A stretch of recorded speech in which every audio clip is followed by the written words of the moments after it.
ఈరోజు దేవుని వాగ్దానము. తనకు ప్రార్థన చేయ వారందరి ఎడల కృపచూపుటకు దేవుడు ఐశ్వర్యవంతుడై ఉన్నాడు. రోమీలకు రాసిన పత్రిక 10వ అధ్యాయము 12వ వచనము. అవును, దేవుడు సమస్త మానవాళి ఎడల తన నిత్యమైన కృపచూపువాడు. యూదుడని గ్రీసు దేశస్థుడని భేదము లేదు, కానీ ఆయన అందరికీ ప్రభువై ఉండి తనకు ప్రార్థన చేయ వారందరికీ కృపచూపువాడు.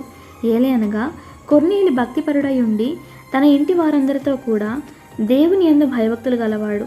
అలా ఉన్న అతనికి సమాధాన సువార్తను తెలుపుటకు దేవుడు పేతురును దర్శించెను.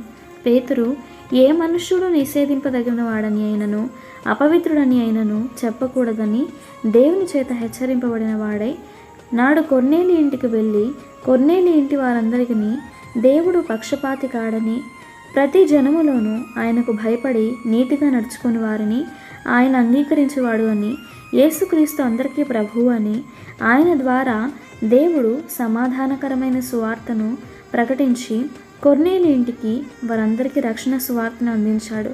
తద్వారా కొర్నేలి ఇంటి వారందరూ దేవుని నిజరక్షకునిగా అంగీకరించారు.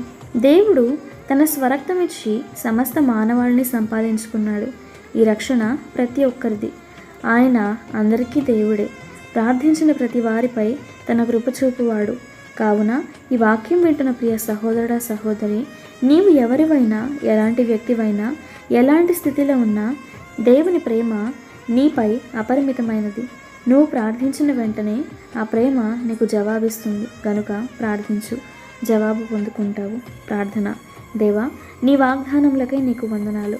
అయ్యా, నీవు అందరి ఎడల సమానమైన ప్రేమను వ్యక్తపరచుచు భేదము లేని ప్రేమ మాపై చూపుచున్నందుకు నీకు వందనాలు.